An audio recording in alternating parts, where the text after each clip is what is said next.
अस्सलाम वालेकुम everyone, welcome to Sardi vibes. Here I am Usma Mehreen with new video and with new thoughts. So आज की जो हमारी वीडियो है, थैंक यू सो मच। आपकी जो लास्ट वीडियो के रिएक्शन थे अच्छे आए सबके, थैंक यू सो मच। और वैसे तो जो भी कहूँ, मेरे जो व्यूअर्स हैं बहुत ही ज़्यादा सब्र वाले हैं, आई मस्ट से, क्योंकि वो जब मुझे वीडियो सजेस्ट करते हैं और वो इतने पेशेंस के साथ बात सुनते हैं तो मुझे लिटरली बहुत अच्छा लगता है। और मैं सोचती हूँ, फिर मुझे एक मोटिवेशन होती है, वो मिलती है कि यार नहीं, किसी के लिए कोई अगर मुझे इतना सुन रहा है या मेरे रिएक्शन उसको अच्छे लग रहे हैं तो मैं ज़रूर करूँगी। सो प्लीज़ मुझे ऐसे ही सपोर्ट करते रहिए। और आज की जो हमारी वीडियो की एक डिमांड आई थी, सो वो मैं पूरी करना चाहूँगी। आज है, इस वीडियो का नाम है जवानी में ही दुनिया की मोहब्बत दिल से निकाल दो, बाय मुफ्ती तारिक मसूद साहब। जवानी में ही दुनिया की मोहब्बत दिल से निकाल दो, इससे टाइटल से जो मुझे समझ में आता है मैं उस चीज़ से ज़रूर बोलूँगी कि अभी रिसेंटली जो मेरे साथ इंसिडेंट हुआ पापा वाला, सो उस टाइम पे जब मैं नमाज रोज़ा सब कर रही थी तो मुझे लिटरली बोलूँ तो मैंने वीडियोस बनाने का मेरा दिल इसलिए भी नहीं करा कि मेरा मन ही नहीं था। मुझे खाली टाइम मिलता था, मैं नमाज़ पढ़ती थी, कुरान शरीफ पढ़ती थी। उस टाइम पे मैं अपनी बड़ाई नहीं कर रही, लेकिन सीरियसली मेरा उस टाइम पे किसी और काम को दिल ही नहीं करता था।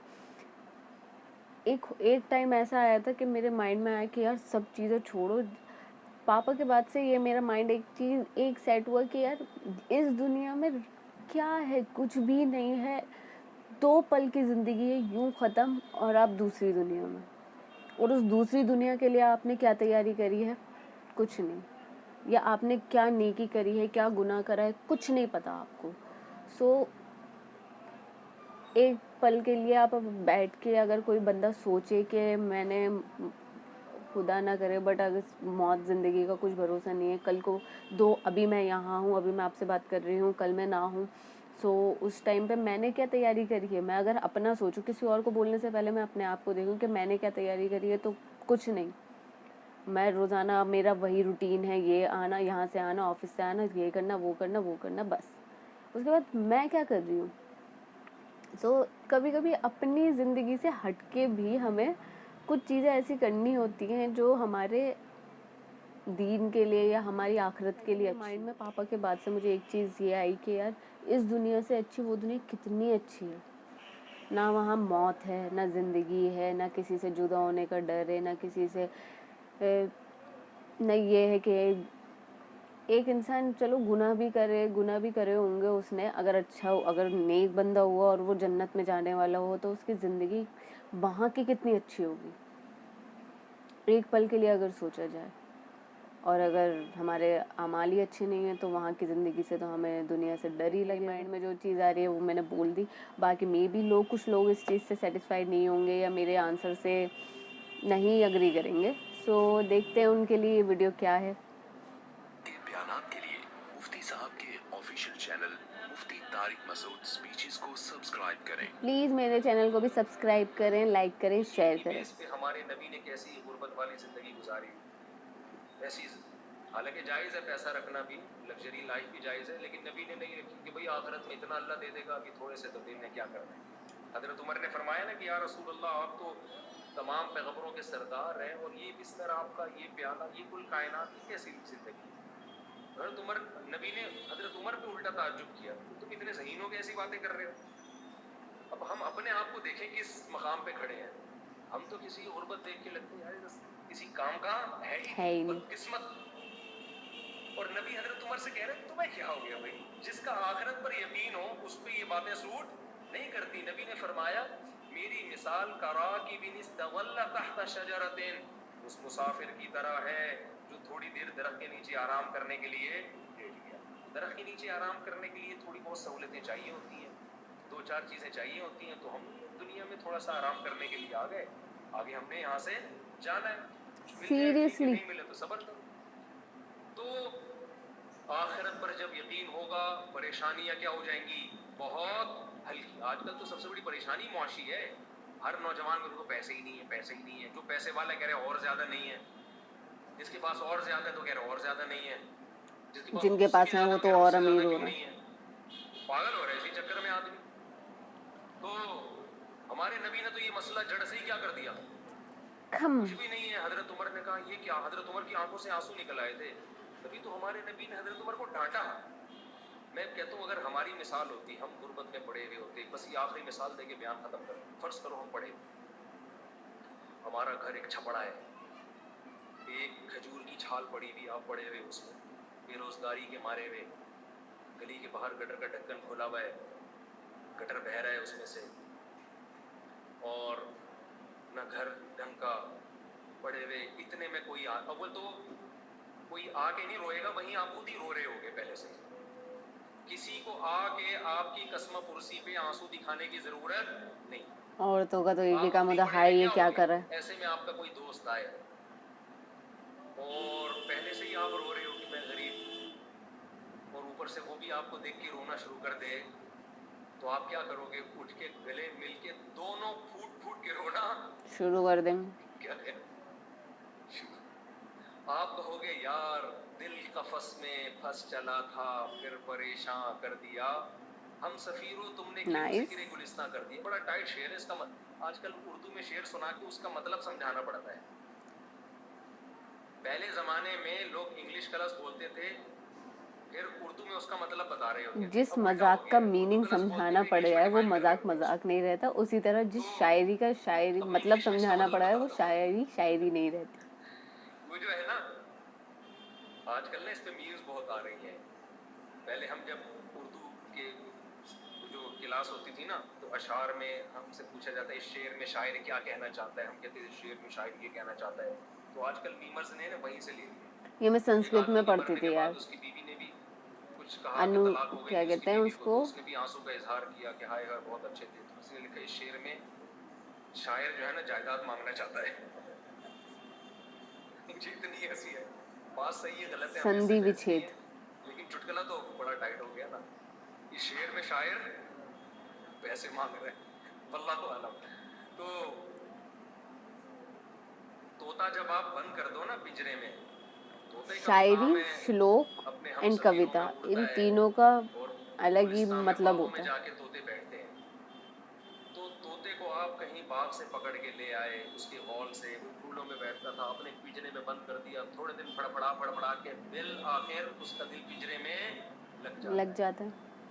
लेकिन कहीं तोता अपने उन्हीं दोस्तों को उड़ता हुआ देखे ना फजा में, कभी आप ट्राई करें, तो उसे समझ फिर रहे वही हो बाग और बात को, बहार याद आ जाए। यार मैं कैसे उड़ा फिरता था और कैसे लाए, बड़ा कैसे चीखता है बंद हो तोता, गया, तजुर्बा कैद करके हो देखें। गया।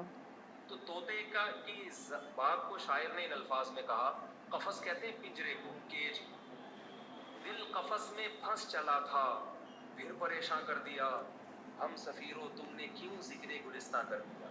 बाग का जिक्र, गार्डन का जिक्र तुमने दोबारा क्यों कर दिया। अब तो आप भी जब गुर्बत में चिटाई पे लेटे हुए होगे, रोते रोते फिर आखिर चुप होके बैठ गए होगे कि यार बस इसी में जिंदगी गुजारो, अब क्या कर सकते हैं। इतने में आपका कोई कुमानी आ गई मिलने के लिए आपसे, हाय मेरा भांजा, हाय बेचारे की ये हालत, तो आप फूट फूट के रोना शुरू कर दो और यही शेर पढ़ोगे, दिल कफस में फंस चला था, फिर परेशान कर दिया, हम सफीरों तुमने क्यों जिक्र गुलिस्तां कर हम तो दिया। इसी गटर के नाले के आदी हो गए थे, इसी मच्छर के आदी हो गए थे, इसी चटाई के आदी हो गए थे, तुमने फिर हम या फिर फूट फूट के रो गया।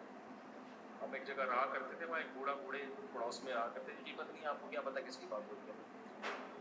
तो एक बूढ़ी वो खाला थी, उनको खाला कहते थे प्यार से। वो हमारे घर आके ना बेचारी गुर्बत का रोना रोती रहती, हाय हम लोग को इतना बड़ा बंगला था, हाय हमारा सारा कारोबार तबाह हो गया। ये मुझे मोस्टली ख्याल हर होता घर मैं की खाला कहानी। से बोलूं, वो हमारी सच्ची मुच्ची की खाला नहीं थी, वैसे ही हम प्यार से खाला बोलते थे कि आपकी उम्र मेरा ख्याल है 70-75 तो हो गई होगी। अब ये टेंशन लेने की क्या जरूरत है यार, अपना घर है, किराए का घर है, लानत है जो यार, पंखा लगा हुआ है, सारी सहूलत की चीजें घर में मौजूद हैं। बड़ा मुझे तरस आता था उस खातून पे, कोई समझाने वाला नहीं होता। तो भाई मुसल्ला बिछाओ, अल्लाह अल्लाह करो भाई, अल्लाह से दिल लगाओ, क्या ये रोना, बच्चे रोए तो कुछ समझ में भी आ रहा है।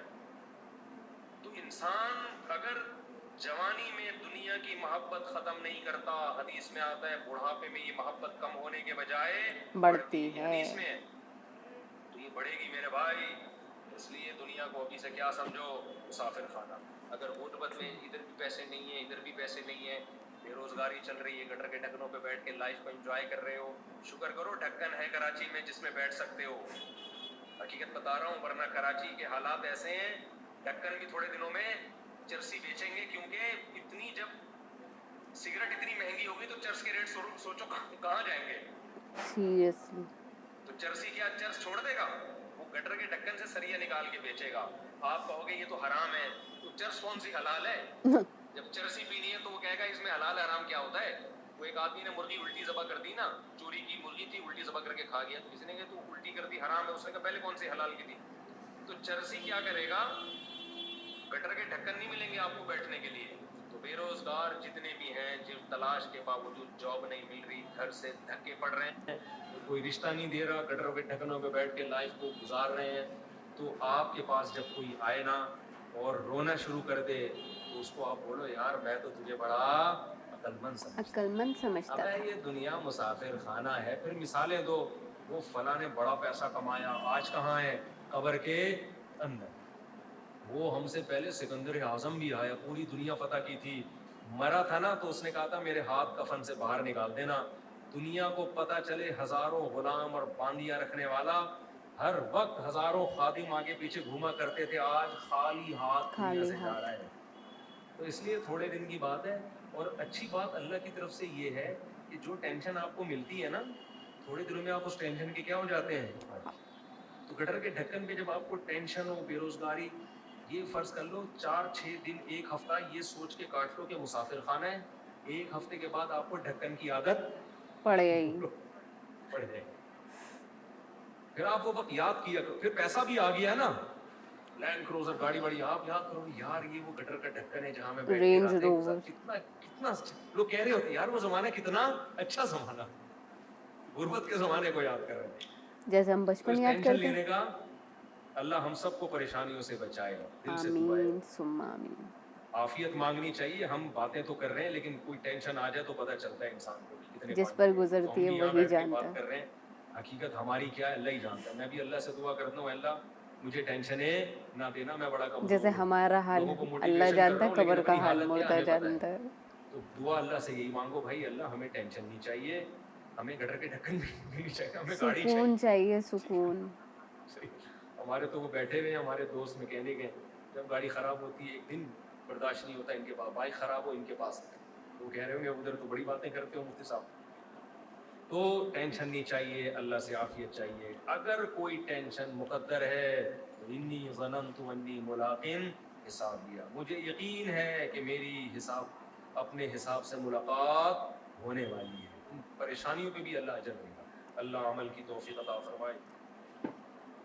अल्लाह तो छोटी छोटी चीज़ों पे भी अजर देने वालों में से। वीडियो के अंदर मौलाना साहब ने एक चीज़ बोली, बहुत सारी चीज़ें बोली वैसे तो, लेकिन हाँ इनका शॉर्ट वर्जन जो मुझे समझ में आया है कि आप किसी भी हाल में हो अल्लाह का शुक्र अदा करो, हमेशा अपने से नीचे वाले को देखो, कभी किसी अपने से ऊपर वाले को देख के उसकी हिरस मत करो, और ये मत सोचो कि यार इसके पास है मेरे पास क्यों नहीं है, ऐसा है वैसा है, ये करने की नीड नहीं है। अल्लाह की मर्जी, क्या पता अल्लाह तुम्हें आजमा रहा हो या तुम्हारा सब्र देख रहा हो। सब्र से बड़ी कोई चीज़ नहीं होती वैसे। मेरे अंदर बहुत कम था, कुछ बहुत थोड़ा बहुत आ गया है, बट अभी भी आने की बहुत ज़रूरत है, जो कि मैं सीख रही हूँ धीरे धीरे धीरे धीरे। मैं मोस्टली मौलाना मुफ्ती साहब के जितने वीडियोस देखती हूँ और मैं उनसे रिलेट करती हूँ, तो मैं खुद को रिलेट करती हूँ कि मेरी लाइफ में वो चीज़ हो रही है या नहीं हो रही है, मैं वो चीज़ कर रही हूँ या नहीं कर रही, या मैं उस चीज़ को अपने लाइफ में ला रही हूँ या नहीं ला रही। वो मोस्टली चीज़ें मैं जो लेती हूँ अपने ऊपर लेती हूँ। सो हम जब भी कोई चीज़ या वीडियो देखें या कोई भी चीज़ देखें, वो ये सोच के ना देखें कि हमें दूसरे को बताना है हाँ जी ये चीज़ नहीं ये चीज़ थी, ये चीज़ नहीं ये चीज़ थी। दूसरे से बहस करने के लिए उस चीज़ को कभी मत सीखो, पहले अपने लिए सीखो कि तुमने उस चीज़ से क्या लिया। तुमने इतनी वीडियोस देखी, इतनी इस्लामिक वीडियोस देखी, इतनी सारी चीज़ें करी, तुमने अपनी लाइफ में उस चीज़ को क्या अप्लाई करा है, या उस चीज़ के बारे में तुमने अमल भी करा है। उस चीज़ को लेके तुमने अपने दोस्त को तो बता दिया, पर दोस्त ने अमल भी कर लिया, पर तुमने तो कुछ नहीं करा। सो कभी भी कोई भी चीज़ दूसरे के लिए, दूसरे को बोलने से पहले, दूसरे की लाइफ में करने से पहले अपने लिए सोचनी चाहिए। एक चीज़ और सही बोली मुफ्ती साहब ने, जो मैंने भी आप लोगों को बोली थी कि कभी कभी लगता है यहाँ की दुनिया से ज़्यादा अच्छी दुनिया वो है। और यहाँ पे लिटरली मैं सच बता रही हूँ, पापा के बाद मुझे यहाँ पे ऐसी फील होने लगा है कि यार लिटरली ज़िंदगी बहुत छोटी है, बहुत बहुत हमारी सोच से भी ज़्यादा छोटी है ज़िंदगी। हम सोच भी नहीं सकते कि कितनी छोटी होगी। सो प्लीज़ अपनी लाइफ को अच्छे कामों में लगाओ। गलत चीज़ें कभी कभी गुनाह हो भी जाते हैं जाने अनजाने में, सो उस चीज़ की माफ़ी मांग लेनी चाहिए। और अल्लाह हमारा बहुत रहम दिल वाला है, बहुत कदरदान है, बहुत गफूर रहीम है, वो हमें माफ़ कर देगा इंशाल्लाह। सो प्लीज़ अपनी दुआओं में मुझे भी शामिल रखना, नाम लेकर प्लीज़ दुआओं में शामिल रखना। मुझे नहीं पता, क्या पता मेरी दुआएं, मेरी जो दुआओं की कबूलियत है वो आप लोगों के हाथ में हो।